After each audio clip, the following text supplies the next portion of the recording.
예, 부총리 겸 교육부 장관 이은혜입니다. 코로나19 확진자가 13일째 100명대를 유지하면서 증가세가 주춤하고 있고 학교의 학생, 교직원 확진자도 9월 들어와서는 한 자리 숫자를 유지하고 있습니다. 강화된 사회적 거리두기에 적극 동참해 주신 국민 여러분과 어려운 여건이지만 학교 현장에서 최선을 다하고 계시는 교직원, 학생, 학부모 여러분 모두에게 마음 깊이 감사드립니다.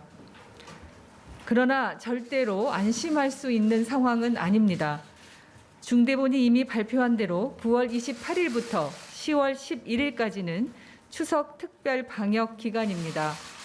추석 연휴 기간 동안 전국적인 집단 감염이 발생하지 않도록 올해 추석 연휴에는 이동을 최대한 자제해 주시고 사회적 거리를 유지해 주시기를 송구스러운 마음으로 부탁드립니다.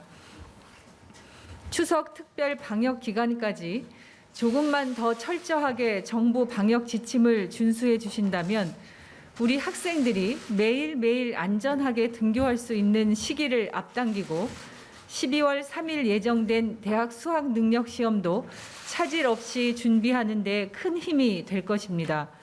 국민 여러분의 깊은 이해와 협조를 부탁드립니다. 존경하는 국민 여러분, 그리고 교육 가족 여러분, 국민 여러분께서 정부의 방역 지침을 더 철저히 준수해 주신 덕분에 교육부는 8월 26일부터 현재까지 전면 원격 수업을 운영하고 있는 수도권 지역의 등교 재개를 논의할 수 있게 되었습니다. 지난 일요일 13일에 중대본은 수도권의 사회적 거리두기를 2단계로 완화했고 교육부는 시도교육청, 질병관리청과 9월 21일 이후에 학사 일정을 진지하게 협의하였습니다. 우선 조정된 학사 일정에 대해 말씀드리겠습니다. 중대본의 수도권 사회적 거리두기 2단계 조정에 따라서 서울, 경기, 인천, 수도권 지역의 모든 학교는 9월 21일부터 등교 수업을 재개합니다. 다만 추석 연휴 특별 방역 기간을 감안하여 10월 11일까지는 학교 밀집도 최소화 조치를 준수하며 등교를 재개합니다.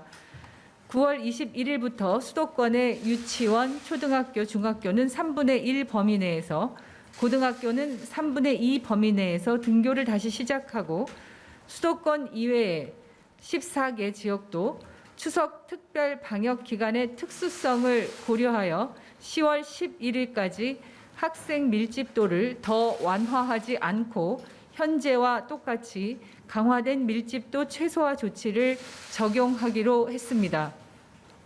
다만 방역당국, 교육부와의 협의를 거쳐서 지역 여건에 따라 학교 밀집도를 일부 조정할 수 있도록 하였습니다.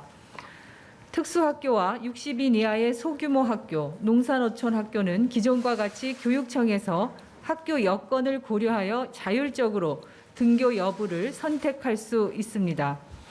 10월 12일부터 등교 수업일을 더 확대할지 여부에 대해서는 감염증 추이와 지역별 상황을 종합적으로 고려해서 지역의 상황과 특성을 최대한 반영하도록 할 예정입니다. 돌봄이 꼭 필요한 가정의 자녀를 대상으로 긴급 돌봄에 준하는 돌봄 서비스 또한 계속 제공합니다. 존경하는 교육 가족 여러분, 원격 수업이 길어지면서 원격 수업의 질에 대해 많은 분들이 걱정을 하고 계십니다. 이것은 우리나라뿐만 아니라 전 세계 모든 나라의 걱정입니다. 그러나 코로나 감염증이 갑작스럽게 발생했던 지난 한 학기 동안 대한민국의 교육은 540만 명 학생 모두에게 원격 수업 제공을 시작했고 온라인 개학이라는 새로운 길을 열어왔습니다. 원격 수업이 길어지면서 발생하는 교육의 질과 학습 격차의 문제 또한 우리 학교 현장의 노력과 지혜로 다시 극복해 갈 것이라고 믿습니다. 가장 중요한 것은 교사와 학생 간의 상호 소통입니다. 온라인에서도 교실은 열리고 배움은 이어집니다. 우리의 원격 수업은 1학기의 경험을 바탕으로 더 학생 가까이에 다가갈 수 있는 원격 교육으로 심화되고 질이 높아질 필요가 있습니다. 이에 교육부와 전국 시도교육청은 원격 교육의 질을 높이는 데 뜻을 모았습니다. 지금 말씀드릴 사안은 지난 8월 11일 발표한 3대 교육 안전망을 더 보완해서 학습 안전망을 촘촘하게 세우기 위한 것입니다. 현장에 선생님들께서 우리 아이들을 지도하는 데에만 집중할 수 있도록 최대한 지원하겠습니다. 교사가 학생에게만 집중할 수 있도록 해야 원격 수업이 내실 있게 운영될 수 있다는 원칙을 잊지 않고 교육부와 교육청이 지원할 것입니다. 학생과 교사 간의 소통을 강화하고 원격 수업의 질을 높이기 위한 보완 사항을 간단히 말씀드리겠습니다. 먼저 수업 전후로 원격 수업 기간 중에 모든 학급에서 실시간으로 조 종례를 운영하고 실시간 화상 프로그램 또는 사회관계망 서비스 등을 활용하여 우리 아이들의 출결 및 건강 상태를 확인하고 그날 배울 원격 수업 내용 등에 대해 소통하도록 하겠습니다. 또한 원격 수업을 할 때에는 학생과 쌍방향으로 소통하는 수업의 비율을 점진적으로 확대하겠습니다. 주 1회 이상의 실시간 쌍방향 수업을 실시하고 콘텐츠 활용 수업 중에도 실시간으로 채팅 등을 통해서 즉각적인 피드백이 이루어질 수 있도록 하겠습니다. 아울러 일주일 내내 원격 수업이 지속되는 경우에는 선생님께서 주 1회 이상은 전화 또는 개별 사회관계망 서비스 등을 통해 학생, 학부모와 상담해 주시기를 당부드립니다. 유치원과 초등학교 저학년에게 교육방송이나 학습 놀이 꾸러미를 활용한 원격 수업을 할 때에도 전화 등을 활용해서 학생과 학부모와 상담해 주시길 바랍니다. 원격 수업을 하는데 필요한 지원에 대해서도 학교 현장과 긴밀하게 소통하고 지원할 수 있도록 챙겨 나가겠습니다.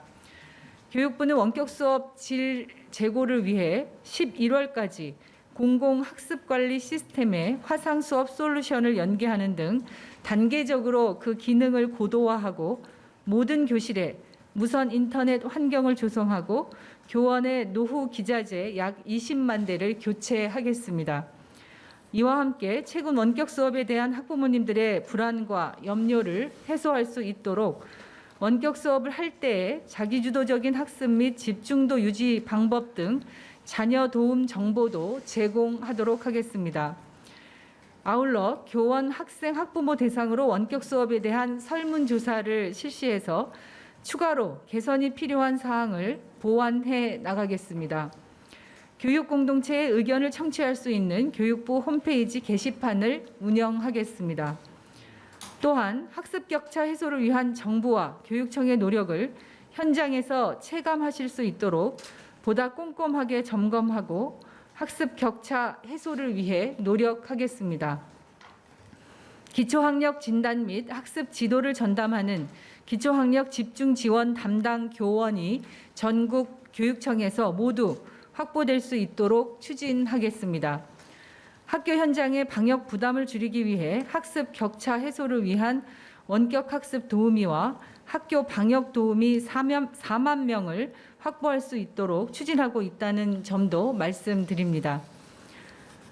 존경하는 국민 여러분, 어떠한 상황에서도 우리 학생들의 안전을 지키면서도 학업이 이어질 수 있도록 정부는 최선을 다하겠습니다. 고맙습니다.